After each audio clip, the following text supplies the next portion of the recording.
अपनी तरफ से कई बार एप्लीकेशन दी है कि हमारी को जान का खतरा है, हमें सुरक्षा प्रदान की जाए, लेकिन पुलिस की तरफ से कोई भी कार्रवाई नहीं की गई है। हरियाणा की पुलिस ये कह रही है कि कोई किसी नागरिक को मारा जा रहा है खुलेआम, रात के अंधेरे में नहीं, सुबह 8 साढ़े 8 बजे 9 बजे दिन के उजाले में। इनकी पत्नी ने बताया भी होगा कि पुलिस की चौकी में गए थे और वहाँ गजब की बात यह है कि वहाँ का ऐसा ये कह रहा है कि मुझे तो कोर्ट में जाना, कोई मारो या छोड़ दो।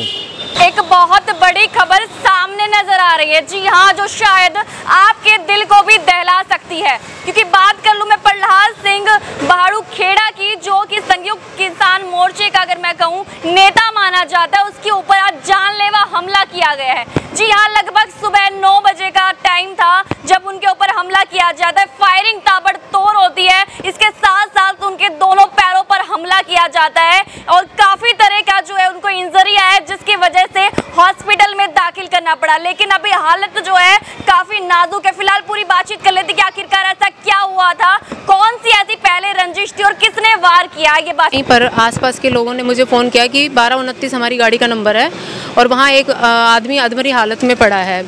तब मैंने पुलिस चौकी में गई मैं और कंप्लेंट की, तो वहाँ पर एएसआई कृष्ण कुमार बोलता है, जब मैंने बोला कि उनको मार दिया है प्रहलाद सिंह भारू खेड़ा को, आप चलिए मेरे साथ, तो वो कहते हैं कि मैं क्या करूं, मेरे को तो कोर्ट जाना है, मैं किसी बंदे को भेज देता हूं। क्या ये पुलिस प्रशासन का सीधा जवाब था? बिल्कुल सीधा जवाब था और उनको ये पहले भी पता था। हमने अपनी तरफ से कई बार एप्लीकेशन दी है कि हमारी को जान का खतरा है, हमें सुरक्षा प्रदान की जाए, लेकिन पुलिस की तरफ से कोई भी कार्रवाई नहीं की गई है। इस तरह की एप्लीकेशन आखिरकार क्यों दी गई? क्योंकि कोई जरूरी इसके पीछे जो है बहुत बड़ी वजह होगी। ऐसी कौन सी बड़ी वजह थी कि आपको एप्लीकेशन देना पड़ रहा है? बड़ी वजह ये थी कि कई सालों से ना सुमित चांडक, राजीव चांडक और पवन महेश्वरी ने मेरी ज़मीन पे कब्जा कर रखा था।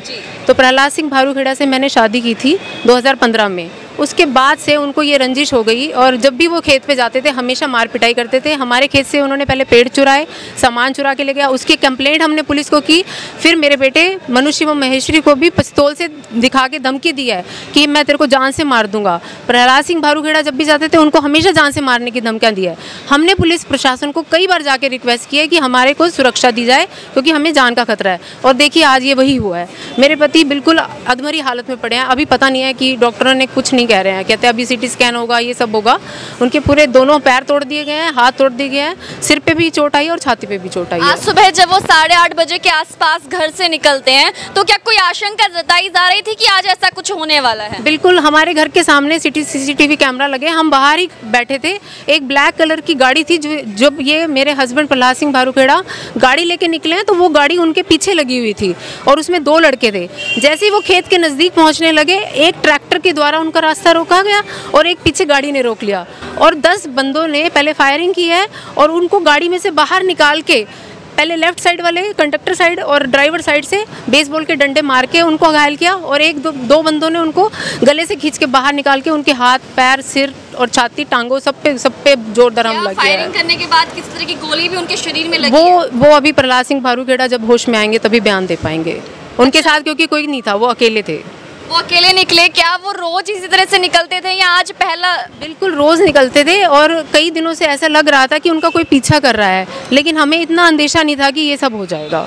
हाल जो है ना, आरोप जो है सीधा पुलिस प्रशासन पे लगाया जा रहा है कि कंप्लेंट तो बहुत बार की है लेकिन उसके बाद भी सुनवाई नहीं होती। क्या ये आरोप बिल्कुल सही? आप एकदम बिल्कुल सही आरोप है, क्योंकि उनके नाम तक हमने दिए थे जिन्होंने आज हमला किया है। उन व्यक्तियों के हमने बकायदा लिखित में नाम दिए गए थे, तब भी पुलिस प्रशासन ने कभी उनको गिरफ्तार नहीं किया। हमेशा ये कह के टालते रहे कि कोई नहीं, ज़मीन है, मुश्तरका खाता है, सांझे की ज़मीन है, ऐसे ऐसे बोल के। लेकिन जिन्होंने हमला किया उनका ज़मीन से कोई लेना देना नहीं था और वो पहले भी डकैती के जुर्म में 2 साल जेल काट चुके हैं। वो पेशेवर मुजरिम है। आप तो कह रहे थे कि वो अकेले गए थे। जब वो अकेले गए थे तो कैसे पता चला कि इन लोगों ने उन पर वार किया? क्योंकि जब हॉस्पिटल लेके गए थे तो प्रहलाद सिंह भारू खेड़ा थोड़े होश में थे और पुलिस भी आई थी, उनसे फिर बाद में थोड़ा सा बयान वगैरह लिया, तब उन्होंने सारी जानकारी दी। और आसपास के 4-5 लोग थे जिन्होंने एम्बुलेंस को फ़ोन किया और वो लोग भी साथ में आए थे। सिविल हॉस्पिटल सिरसा में रेफ़र किया था पहले उनको। डॉक्टर ने किस तरह का आश्वासन दिया? डॉक्टर ने कहा है कि ये सीरियस इंजरी है, इसलिए उन्होंने रेफ़र किया कि इमरजेंसी पेशेंट है, आपको तुरंत एक ऑपरेशन करवाना पड़ेगा, क्योंकि हाथों और पैरों को तो बिल्कुल तोड़ दिया गया है। उन बिल्कुल मतलब हड्डियाँ तोड़ी गई हैं। अभी एक्सरे देख के आए हैं हम, तो काफ़ी सीरियस इंजरी है, अभी उनको नहीं होश। हाँ, इन्हों के नाम जमीन हैगी, इन्हों के नाम जमीन है। प्रहलाद सिंह भारू खेड़ा इन्हों के साथ है ਉਹ ਸਾਥ ਚੱਲਦੇ ਚੱਲਦੇ ਉਹਨਾਂ ਰਾਂਝੇ ਪ੍ਰਹਲਾਦ ਸਿੰਘ ਭਾਰੂ ਖੇੜੇ ਤੇ ਮੰਨ ਲਈ ਜਨਾਨੀ ਦੇ ਕੋਈ ਕਰ ਨਹੀਂ ਸਕਦੇ, ਜਾਂ ਇਹਨਾਂ ਦੇ ਬੱਚਿਆਂ ਨੂੰ ਧਮਕੀਆਂ ਦਿੰਦੇ ਆ, ਜਾਂ ਪ੍ਰਹਲਾਦ ਸਿੰਘ ਨੂੰ। ਉਹ ਪ੍ਰਹਲਾਦ ਸਿੰਘ ਤਾਂ ਅਚਾਨਕ ਹੀ ਘੇਰਿਆ ਗਿਆ ਨਾ, ਫਿਰ ਕੋਈ ਉਹਦੇ ਮਨ 'ਚ ਹੀ ਨਹੀਂ ਸੀ ਵੀ ਸਾਨੂੰ ਕੋਈ ਘੇਰਨਗੇ ਜਾਂ ਰੋਕਣਗੇ, ਕੋਈ ਸ਼ੰਕਾ ਨਹੀਂ ਸੀਗੀ। ਵੈਸੇ ਇਕੱਲਾ ਉਹਨਾਂ ਨੂੰ ਖੇਤ ਬੈਠੇ ਜਿਹੜੇ ਰੋਟੀ ਪਾਣੀ ਲੈ ਕੇ ਜਾਂਦਾ ਸੀ, ਉਹਨਾਂ ने रास्ते रोक कर हमला करता। सुबह 9 बजे जो है हमला हुआ था, उसके बाद आप लोग हॉस्पिटल में लेकर आए, और अगर मैं बात करूं तो डॉक्टर्स ने आश्वासन दिया कि अभी जो है ना हालत बहुत नाजुक है, इसलिए आप थोड़ी देर रुकिए। क्या इस तरह का आश्वासन दिया गया? डॉक्टर ने कहा कि ये सीरियस इंजरी है, जो हमसे हो पाता हम करके इनको जल्दी से जल्दी किसी बड़े हॉस्पिटल में ले जाना चाहिए, क्योंकि सीरियस है पोजीशन। आते आते तो बेहोशी हो गए ना भारूखेड़ा जी, और उनकी इंजरी बहुत ज़्यादा थी। सिर में खून बह रहा था, दोनों टांगों पे भी खून बह रहा था, और दिल पे भी दर्द हो रही थी। काफ़ी चोटें आई हैं जी, बहुत ज़्यादा चोटें आई हैं जी। चोटें तो आई हैं, लेकिन एक बात बताइए, अब जो एक्शन होने वाला है, अगला एक्शन कैसा रहने वाला है? अगला तो जी पुलिस प्रशासन करना चाहिए, उनको गिरफ्तार करना चाहिए। 307 का उन्होंने फायरिंग भी की है और सीरियस चोटें मारी, उन पे 307 का मुकदमा दर्ज होना चाहिए और अरेस्ट करने चाहिए। अभी तक खुले घूम रहे हैं जी वो अपराधी, और भी नुकसान कर सकते हैं घर में, उनको खुले घूमना नहीं चाहिए। अभी तक तो अरेस्ट हो जाने चाहिए थे जी। देखो हमारे किसान यूनियन के नेता का ये हाल कर सकते, तो आम पब्लिक का क्या करेंगे? ये देखो जी, इतने बड़े गुंडे हैं, इनका हौसला बढ़ा हुआ है, वो और किसी का भी नुकसान कर सकते हैं। पहले भी उन्होंने डकैती के केस में जेल में सजा काट चुके हैं, और अब वो फिर जुर्म को बढ़ावा दे रहे हैं जी। आपको क्या लगता है, क्या जमीनी विवाद की वजह से ही जो है उन पर हमला किया गया, या फिर वो नेता थे इस वजह से उनके ऊपर हमला किया? देखिए, जमीनी विवाद जब हो है, जब किसी का नाम जमीन ना हो। ये तो कह रहे हैं जिसका ज़मीन नाम है उसको दे दो, और ये जिम्मेदारी किसकी है? प्रशासन की है। पुलिस प्रशासन आके कि मेरी ज़मीन है, मेरा नाम है, तो मेरे को कब्जा दिवा होगा। ये बार बार एप्लीकेशन दे चुके हैं, बार बार अपनी सुरक्षा की भी मांग कर चुके हैं, लेकिन उसके बावजूद भी पुलिस नहीं जागती। इसका मतलब कहीं ना कहीं पुलिस की मनसा खराब है। और ये विजुअल आप एक बार कैमरे में दिखाऊंगा मैं आपको, किस तरीके से टांगें तोड़ी गई हैं, आपको दिखाई दे रहा है। ये देखिए आप,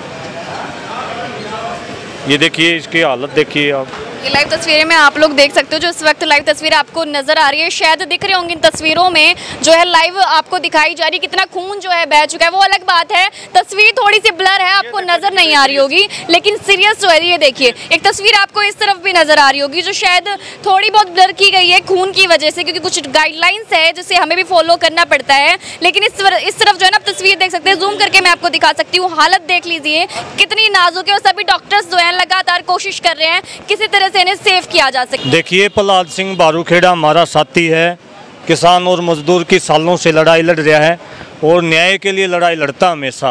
और पूरे सिरसा जिले का किसान मजदूर, पूरे हिसार जिले का, पूरे हरियाणा का किसान मजदूर उसके साथ में है। पूरा संयुक्त किसान मोर्चा हरियाणा भी उसके साथ में खड़ा है। पुलिस प्रशासन को चेतावनी है, इस सिरसा जिले के एसपी को भी, वहाँ के डीसी को भी, तुरंत प्रभाव से जो भी अपराधी जिन्होंने भी इनके ऊपर जानलेवा हमला कराया है उनको तुरंत प्रभाव से गिरफ्तार किया जावे। अन्यथा हरियाणा में अगर कोई बड़ा आंदोलन होगा तो उसकी जिम्मेदारी सिरसा के प्रशासन की होगी। जान बहुत नाजुक है। देखो जो इतने बड़े नेता हैं, किसान नेता हैं, गरीब की और किसानों की बात करते हैं, उनकी लड़ाई लड़ते हैं, उन पर ही हमला हो जाता है तो आम लोगों का क्या है? कोई भी मार कर चला जाएगा।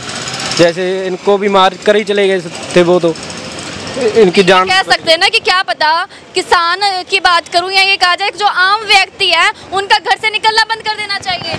यही बात हो रही है जी। सिरसा कई बार इनको एप्लीकेशन दी है सिरसा सिटी थाना में, और उन्होंने सुनी नहीं इनकी। देखो जी, जे उन्होंने कोई मान लो भी पुलिस उन्होंने अरेस्ट नहीं करती तो जी सही धारा है वो नहीं लाउंदी, तो हो सकता है सारे हरियाणे भी अंदोलन होवे। नहीं असी सरसे का सिटी थाना ते SSP का दफ्तर अगे बैठांगे जी धरना ला के। फिलहाल जो है ना हालत बहुत नाजुक है, और शायद कहा जा रहा है कि हाथ पैर पूरी तरीके से तोड़ दिए गए हैं, दोनों पैर काम करने के योग्य भी नहीं बचे, दोनों पैरों को तोड़ दिया गया है। बिल्कुल सही है, ये तोड़ दिया गया जी, दोनों टांगे तोड़ दी गई है दोनों। क्या लगता है एक नेता की ये हालत कर दी गई है, तो आम व्यक्ति क्या सेफ है?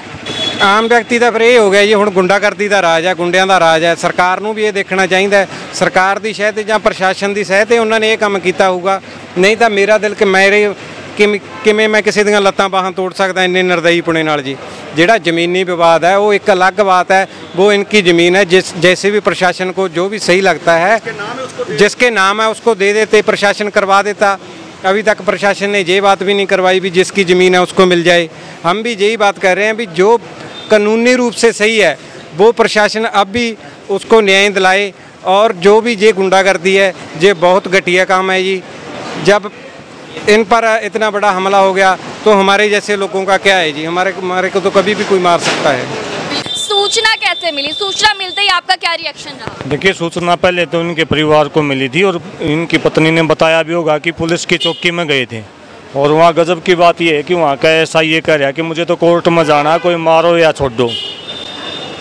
हरियाणा की पुलिस ये कह रही है कि कोई किसी नागरिक को मारा जा रहा है खुलेआम, रात के अंधेरे में नहीं, सुबह 8, 8:30 बजे 9 बजे दिन के उजाले में किसी आदमी को ज़बरदस्ती पैर के 80 से ज़्यादा टुकड़े। तो मेरी हॉस्पिटल के जो डायरेक्टर हैं, जो MD डॉक्टर हैं, उनसे बात हुई है, 80 से ज़्यादा टुकड़े हड्डी के हुए हैं। दोनों पैरों के 80 से ज़्यादा टुकड़े हैं, करीबन 100 टुकड़े हड्डियों के हो रहे हैं। सर आप समझ रहे हैं आप क्या बोल रहे हैं? 80 से ज़्यादा टुकड़े, क्या इस सच में ऐसा हो सकता है? सच में चकनाचूर है। आपको MLR रिपोर्ट भी आओगी, सारे एक्सरे भी आ रहे हैं, आपको चेक करा सका। हाँ, फोटो भी मैंने आपको दिखाया है।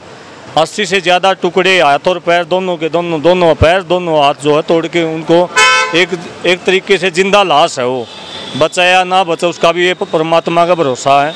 लेकिन ये इस प्रकार की घटना होना ये केवल प्रहलाद सिंह भारूखेड़ा की बात नहीं है, ये हर एक आम नागरिक के से जुड़ी हुई समस्या है। गुंडे बदमाश जो डकैती के जुर्म में पहले भी जेल काट चुके हैं, वो खुलेआम किसी आदमी को जान से मार रहे हैं और पुलिस चुप बैठी है। तो ये तो फिर आम आदमी को कहाँ छोड़ देंगे? जो इतने सम्मानित व्यक्ति को भी सरेआम पीट सकें तो आम व्यक्ति को कहाँ न्याय मिलेगा? ये हरियाणा सरकार के लिए भी और जो प्रशासन है के जो अधिकारी हैं उनके लिए भी एक ये शंका हमारी शक हो है उन पर कितने संयुक्त मोर्चा के नेता बताए जा रहे हैं। तो एक बात बताइए, क्या किसी तरह का एक्शन किसानों की तरफ से लिया जाने वाला है? कल भी जो है सिरसा के SP से वहाँ के लोकल किसान नेता वहाँ मिलेंगे, उनसे वहाँ उनको ज्ञापन भी देंगे।